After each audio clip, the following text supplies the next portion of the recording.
बड़ा हमला होने वाला है। क्या ज़ेलेंस्की का टारगेट मॉस्को होने वाला है? क्या नेटो रूस पर अटैक करने वाला है?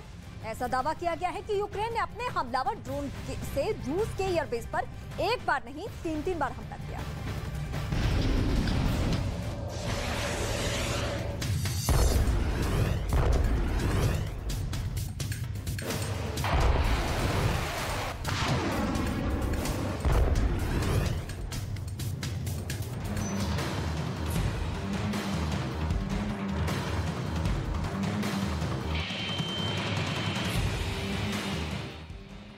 क्या मॉस्को पर हमला होने वाला है?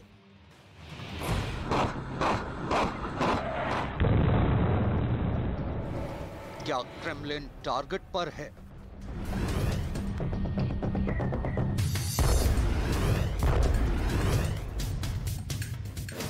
रूस के कितने सैन्य ठिकाने खतरे में हैं?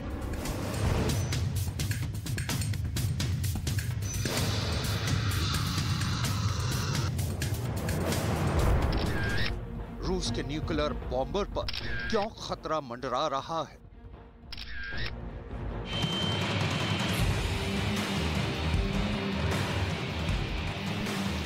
क्या रूस के परमाणु तहखानों पर ड्रोन अटैक होने वाला है?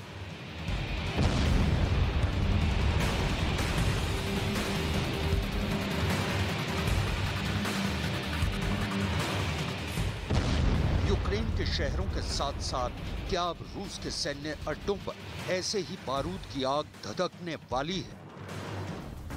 क्या यूक्रेन के ड्रोन रूस के परमाणु युद्ध करने वाले न्यूक्लियर बॉम्बर को तबाह करने वाले हैं? सबसे बड़ा सवाल, क्या यूक्रेन के अटैकिंग ड्रोन से रूस की सेना खौफ में है? ऐसे दावे क्यों किए जा रहे हैं? इसका साक्षात प्रमाण देख लीजिए। प्रमाण नंबर 1, प्रमाण नंबर 2, प्रमाण नंबर 3, प्रमाण नंबर 4, प्रमाण नंबर 5, प्रमाण नंबर 6, प्रमाण नंबर 7, प्रमाण नंबर 8, प्रमाण नंबर 9, प्रमाण नंबर 10। ऐसे प्रमाण पेश कर दावा किया गया है कि यूक्रेन ने अपने हमलावर ड्रोन से रूस के उस एंगेलिस 2 एयरबेस पर एक नहीं 3 बार हमला किया है।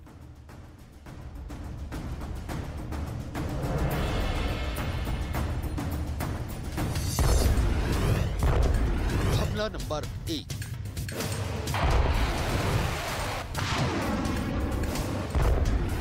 हमला नंबर 2,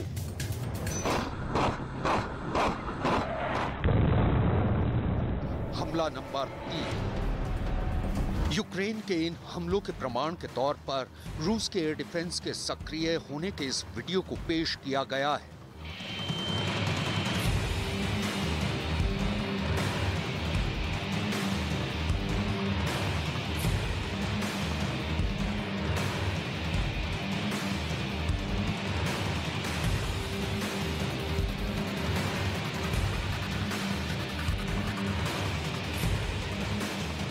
यही वजह है कि दावा किया गया है कि रूस ने अपने परमाणु बम वर्षक बेड़े को एंगेलिस 2 एयरबेस से दूर पूरब में ट्रांसफर कर दिया है।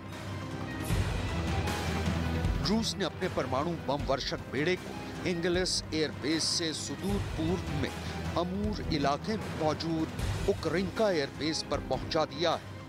दावा किया गया है कि रूस की एयरफोर्स ने कम से कम अपने 4 से 6 न्यूक्लियर बॉम्बर Tu-95 को उक्रेनिका एयरबेस ट्रांसफर कर दिया है।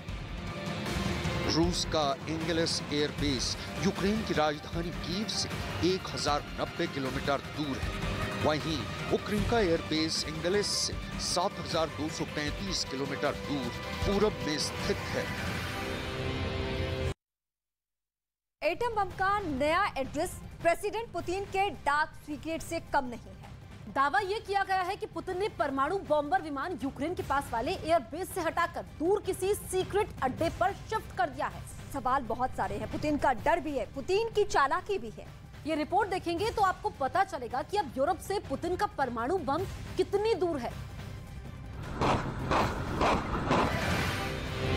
रूस की सेना ने अपने न्यूक्लियर बॉम्बर को आखिर यूक्रेन से इतनी दूर पूरब में क्यों शिफ्ट कर दिया है, इसको लेकर 4 ठोस वजह पेश की गई। वजह नंबर 1, यूक्रेन की राजधानी कीव से 800 किलोमीटर दूर रूस का रयाजान मिलिट्री बेस पर हमला हुआ है। कीव से 800 किलोमीटर दूर रूस के कुर्स्क एयरफील्ड पर ड्रोन अटैक हुआ है। वजह नंबर 3, यूक्रेन की राजधानी कीव से 1090 किलोमीटर दूर रूस के सरातोव मिलिट्री बेस पर हमला हुआ है, जो रूस के लिए बहुत ही डरावना है, क्योंकि सरातोव में ही रूस का एंगेलिस एयरबेस है। एंगेलिस एयरबेस पर हुए हमले में रूस के 2 न्यूक्लियर बॉम्बर को नुकसान पहुंचा है। वजह नंबर 4, दावा किया जा रहा है कि रूस के अंदर यूक्रेन की स्पेशल फोर्स पहुंच गई है। एबीसी न्यूज ने पुष्टि की है कि यूक्रेन की स्पेशल फोर्स रूस के काफी अंदर तक पहुंच गई है। एबीसी न्यूज के मुताबिक यूक्रेन के प्रेसिडेंट जेलेंस्की के इनर सर्कल के एक वरिष्ठ अधिकारी ने एबीसी न्यूज को बताया है कि रूस के सैन्य ठिकानों पर 2 ड्रोन हमले हुए। इनमें से कम किसी एक ठिकाने पर ड्रोन को गाइड करने का काम रूस में मौजूद यूक्रेन की स्पेशल फोर्स ने किया था। ऐसे में बड़ा सवाल उठ रहा है कि यूक्रेन की स्पेशल फोर्स रूस में कितनी अंदर तक अपनी घुसपैठ कर चुकी है। क्या यूक्रेन की स्पेशल फोर्स के कमांडो रयाजान मिलिट्री बेस के करीब मौजूद है? क्या जेलेंस्की के स्पेशल कमांडो रूस के कुर्स्क एयरफील्ड के आसपास कहीं छिपे हुए हैं, या फिर रूस के न्यूक्लियर बॉम्बर वाले एंगेलिस एयरबेस के करीब कहीं अंडरग्राउंड है? अगर ऐसा सही साबित हुआ तो इससे इनकार नहीं किया जा सकता कि जेलेंस्की के स्पेशल कमांडो रूस में 800 किलोमीटर से लेकर 1100 किलोमीटर अंदर तक पहुंच गए हैं। अगर ऐसा है तो रूस पर बहुत बड़ा खतरा मंडरा रहा है। रूस में आत्मघाती हमलों की आशंका बढ़ गई। यूक्रेन की स्पेशल फोर्स को अमेरिका की सील और ब्रिटेन के SAS कमांडो ट्रेंड कर चुके हैं। यही वजह है कि पुतिन की टेंशन बढ़ गई है। रूस की स्पेशल फोर्स स्पेत्सनाज़ अलर्ट पर है। साथ ही साथ रूस के न्यूक्लियर बॉम्बर खतरे में है। रूस या कहें कि मॉस्को पर क्यों ड्रोन अटैक का खतरा बताया जा रहा है, इसके पीछे की वजह भी रूस के एयरबेस पर हुए हमलों को माना जा रहा है।